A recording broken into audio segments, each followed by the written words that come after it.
있는 삶이라는 주제로 함께 은혜를 나누고자 합니다. 요한복음 15장 8절 말씀을 봉독하겠습니다. 너희가 열매를 많이 맺으면 내 아버지께서 영광을 받으실 것이요 너희는 내 제자가 되리라. 풀어서 말씀드리면 우선 내가 좋은 열매가 되어야 하고 나를 통해서 더욱 많고 좋은 열매를 맺을 수 있게 되면 하나님은 큰 영광을 받으시고 기뻐하시며 하나님의 영광을 위하여 사용된 나는 하나님을 기쁘게 해드린 제자가 되며 나와 하나님의 관계가 더욱더 깊어져서 내가 하나님 즉 성령 안에 거하게 된다는 말씀입니다. 열매를 생각하면 저희들은 자연스럽게 성장이라는 단어를 생각하게 됩니다. 왜냐하면 열매를 맺는 과일나무는 하루아침에 성장하는 것이 아니고 여러 해 동안 좋은 환경, 적당한 환경에서 자라서 꽃이 피고 또 그것이 성숙해서 열매가 되는 것입니다. 여러 해 시간이 걸려야 되는 일입니다. 몇 년이 아니고 특별히 사람 경우에는 더 긴 시간이 필요해서 저희들이 성장하고 우리의 성장을 통해서 열매를 맺게 됩니다. 우리의 성장은 여러 가지 단계로 생각할 수 있습니다. 우선 첫째, 아이가 태어나서 육신적으로 자라는 그런 육신의 성장이 있습니다. 몸의 성장입니다. 10년, 15년, 길게는 20년 동안 성장해서 저희들의 육신적인 성장이 끝이 납니다. 이것을 피지컬 그로스라고 합니다. 두 번째로 저희들은 지적으로 성장합니다. 지식의 성장, 즉 교육을 통해서 저희들은 배우고 저희들이 두뇌가 개발되고 교육을 통해서 저희들이 새로운 학문도 배우고 그래서 지적으로 성장합니다. 이것을 intellectual growth라고 합니다. 그리고 저희들은 육신이나 또 지적으로 성장하는 것 말고 또 이성적으로 또는 감정적으로 성장합니다. 그래서 나이를 먹으면 저희들이 감정적으로 이성적으로도 성숙한 사람이 됩니다. 이런 이성 감성의 성장을 emotional growth라고 합니다. 그 다음에 저희들 하나님을 만난 저희들은 영적인 성장이 있습니다. 영적인 성장은 하나님과의 교제를 통해서 일어나는 그런 성장입니다. spiritual growth입니다. 그래서 네 단계의 성장이 육적인 성장, 지적인 성장, 또 우리 감정적 이성적인 성장, 또 마지막으로 영적인 성장 이렇게 네 단계로 저희들의 성장을 나눠볼 수가 있겠습니다. 근데 저희들이 하나님을 만나고 나서는 우리의 택하는 길이 몇 가지의 초이스가 있습니다. 한 가지는 우리의 삶이 하나님 관점에서 봐서 특별하게 달라진 게 없는 그런 삶입니다. 어떻게 보면 저희들이 하나님을 만나고 나서 그리스도인이 된 후에도 영적인 성장이 없어서 영적인 어린아이, 즉 유아로 머무르는 경우입니다. 그것을 무익한 삶이라고 합니다. 여기서 무익하다고 하는 것은 하나님의 관점에서 무익한 것입니다. 그리고 저희들은 또 두 번째 초이스는 평범한 삶입니다. 교회에 소속하는 것으로 만족하고 적당히 성경 지식도 있지만 저희들이 주일날 교회를 다니는 것, 주일날 교회를 가는 것 이외에는 특별히 하는 것들이 별로 없는 많은 우리 신앙인들이 이 부분에 속합니다. 평범한 삶이라고 합니다. 또 마지막 초이스는 저희들이 제자의 삶을 가는 길입니다. 하나님께 헌신하며 주님의 길을 가고자 하는 사람들이 택하는 길입니다. 이런 사람들은 믿음 생활을 통해서 하나님의 은혜를 경험하며 살게 됩니다. 이 세 가지 삶은 하나님의 관점에서 보는 세 가지 삶입니다. 무익한 삶 같은 경우에 하나님의 관점이 아니고 본인 개인의 관점에서 봐서는 그것이 가장 좋은 방법이라고 택하고 사는 것입니다. 그렇지만 하나님의 관점에서 보면 제자의 삶이 가장 바람직한 삶이 됩니다. 왜냐하면 하나님은 저희들에 대한 그런 계획을 가지고 계시기 때문입니다. 그럼 하나님이 나를 위해서 갖고 계신 계획이 무엇인가 그것을 살펴보는 것이 필요합니다. 하나님께서는 저희들의 삶이 주님의 영광을 위해서 사는 삶이기를 바라십니다. 주의 이름으로 모이는 모든 모임이 주의 영광을 위함으로 모인 것처럼 저희들의 삶이 주님의 영광을 위한 삶이 되기를 바라십니다. 우리가 Why are we here? 하는 질문을 하게 되면 For the glory of God, 하나님의 영광을 위해서 모였다고 할 수 있어야 합니다. 이 시간 저희들이 예배하는 시간이 바로 주의 영광을 위해서 모인 시간 중에 하나입니다. 그럼 하나님이 나를 위한 계획은 어떤 것이 있을까? 몇 가지를 살펴보기로 하겠습니다. 첫 번째는 하나님을 알아감입니다. 하나님에 대해서 지식이 늘고 하나님이 어떤 분이라 하는 것을 배우고, 그것은 우리 결혼한 부부가 대화를 통해서 서로가 알듯이 하나님을 알아가는 데는 많은 시간과 많은 대화가 필요합니다. 생명력이 있는 의미 있는 대화가 오랫동안 지속될 때 우리는 하나님을 알아갈 수 있습니다. 두 번째는 우리가 하나님의 형상으로 변화하는 것입니다. 로마서 8장 28절에는 그 아들의 형상을 본받기 위하여 하는 말씀이 있습니다. 하나님은 우리가 예수님을 닮아서 변화해가는 우리를 만들어 가시기를 원합니다. 때로는 어려움이나 고통이나 징계 등을 사용하셔서 나의 삶의 모든 경험과 합하여져서 선을 이루는 데 사용하십니다. 결과적으로 우리를 예수 그리스도의 형상으로 변화시키고자 합니다.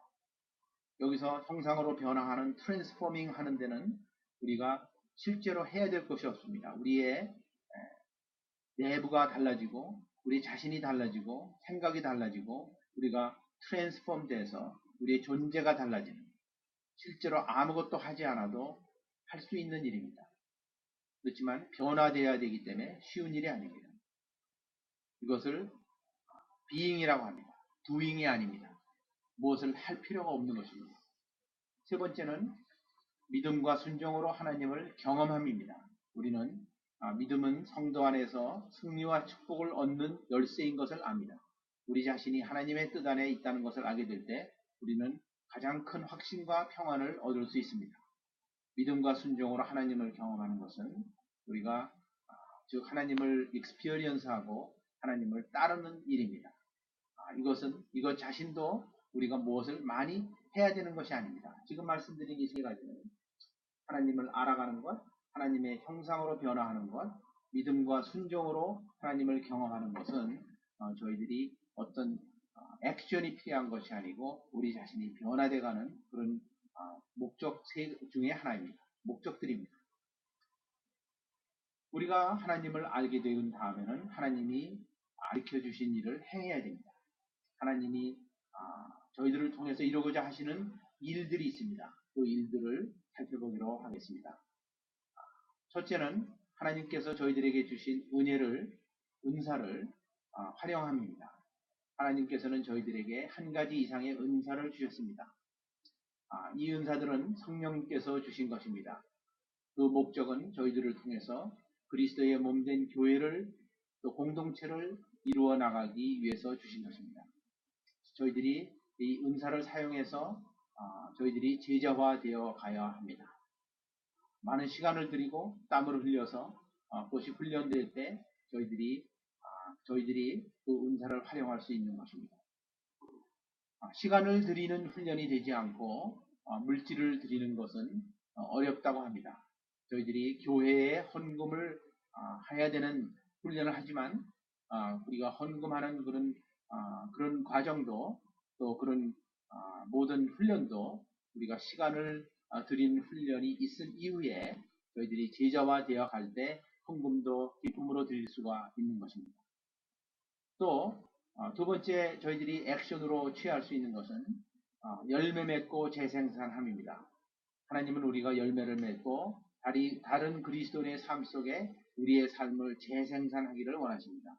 저희들 경우에는 이 목장 사역을 통해서 이런 것들이 자연스럽게 많이 일어나고 있습니다. 즉 같이 믿는 그리스도인 삶 속에서 내가 나의 영향력으로 나의 변화됨으로 다른 사람들을 더 주님께 가까이 갈 수 있도록 해드리는 그 과정을 재생산이라고 합니다. 마태복음 13장에 나오는 가라지의 비유를 잘 아실 것입니다. 거기서는 씨는 창고에 있으면 재생산을 할 수 없다는 메시지입니다. 비유에 나오는 좋은 씨는 천국의 아들 그리스도의 제자 예수님을 개인적으로 알고 있는 사람을 가리킵니다. 씨는 그 자체 내에 생명력과 재생산의 능력이 있습니다. 곡식 하늘이 잘 준비된 토양에 떨어지면 수많은 알곡이 달린 이삭을 맺습니다. 그것이 예수님께서 마태복음에서 말씀하시는 재생산의 원칙입니다. 또 저희들이 해야 되는 일, 하나님이 주신 사명이 전도와 복음 전파입니다. 저희들은 전도와 복음 전파에 참여해야 합니다. 마태복음 28장 19절에는 주님께서 저희들에게 모든 족속으로 제자를 삼으라는 그런 말씀을 주셨습니다. 가까운 친척과 가까운 이웃에서 시작해서 멀리 땅끝까지 복음을 전파하는 그런 사명을 저희들에게 주신 것입니다. 지금 말씀드린 세 가지 저희들의 액션이 은사들을 활용하는 것, 열매를 맺고 재생산하는 것, 전도 복음 전파에 참여하는 것, 이것들이 주님께서 저희들에게 주신 사명입니다. 일입니다. 그러면 열매 맺는 삶이 왜 안 되는지 살펴보기로 하겠습니다. 저희들이 열매 맺는 삶에는 장애물들이 있습니다. 첫 번째는 저희들이 영적인 어린아이들로 성장이 없고 영양 공급이 안 돼서 미성숙한 상태로 남아있는 경우입니다. 그것은 저희들이 열매를 맺을 수가 없습니다. 영양 공급이 안 됩니다. 육신이 영양 공급이 돼야 성장하듯이 우리의 영적인 그런 성장도 저희들이 계속해서 영적인 공급이 있어야 양분이 공급이 돼야 말씀과 성경의 말씀과 기도와 또 우리 성도들 간의 교제를 통해서 성숙이 될 수 있습니다. 또 두 번째는 저희들이 지고 있는 죄입니다. 저희들은 알게 모르게 매일매일 많은 죄를 짓고 있습니다. 부정적인 생각, 자세, 미움, 분노 이런 것들이 죄를 지면서 저희들한테 회개가 없을 때는 저희들이 영적인 불임증에 걸려서 결국은 이 열매를 맺는 삶의 장애물이 됩니다. 분 같은 경우에는 사람에게는 생체 리듬이라는 게 있는데 분을 잘 내는 사람은 생체 리듬이 깨져서 파괴돼서 여러가지 성인병에 걸리는 원인이 된다고 합니다. 분을 내지 않고 사랑하고 기뻐하는 마음을 주시고 훈련하면 저희들이 건강하다고 합니다. 고혈압 환자들의 경우 공통점이 있는데 대부분은 성미가 급하고 혈기를 잘 부리고 속을 잘 끓이는 사람이라고 합니다. 그런 사람은 약을 먹어도 잘 낫지 않고 여러가지 성인병의 원인이 된다고 합니다. 또 세 번째는 열매 맺는 삶의 장애물 세 번째는 긴밀한 관계의 결함입니다. 주님과의 긴밀한 관계가 없고 매일매일의 교제가 없을 때 저희들은 영적으로 성숙할 수 없습니다. 지금 말씀드린 것처럼 성숙하지 않는 것, 또 죄와 회개가 없는 것, 또 긴밀한 관계가 없는 것, 이것이 저희들이 영적인 그 성장을 통해서 열매를 맺어야 하는데도 불구하고 열매 맺지 못하는 그런 삶의 장애물이 되겠습니다. 성경에 나오는 우리 예수님의 제자들, 예수님과 공생하셨던 12분의 그 제자들을 보면 그분들은 예수님과 먹고 자고 3년 동안 공생의 기간 동안 예수님을 가까이서 배우고 안 분들입니다. 그런데 성경에 보면 예수님을 육체적으로 육신적으로 만나지는 못했지만 영적으로 만난 그런 우리 믿음의 선배 사도 바울을 저희들이 잘 알게 됩니다.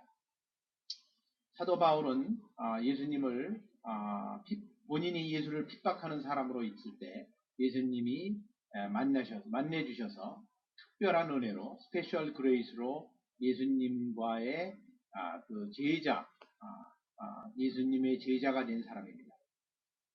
여러분이나 저나 우리가 제자가 되는 과정과 똑같은 과정을 거쳐서 성령으로 예수님을 만나고 그런 후에 예수님의 제자가 되신 분입니다.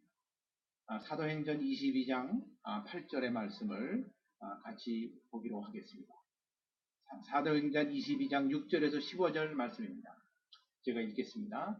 가는데 다메섹에 가까웠을 때 오정쯤 되어 보려니 하늘로서 큰 빛이 나를 둘러 비치매 내가 땅에 엎드러져서 들으니 소리 있어 가로되 사울아 사울아 내가 왜 나를 핍박하느냐 하시거늘 내가 대답하여 주여 니시니까 하니 가라사대 나는 네가 핍박하는 나사렛 예수라 하시더라. 나와 함께 있는 사람들이 빛은 보면서도 나더러 말하시는 이의 소리는 듣지 못하더라. 내가 가로되 주여 무엇을 하리이까? 주께서 가라사대 일어나 다메섹으로 들어가라.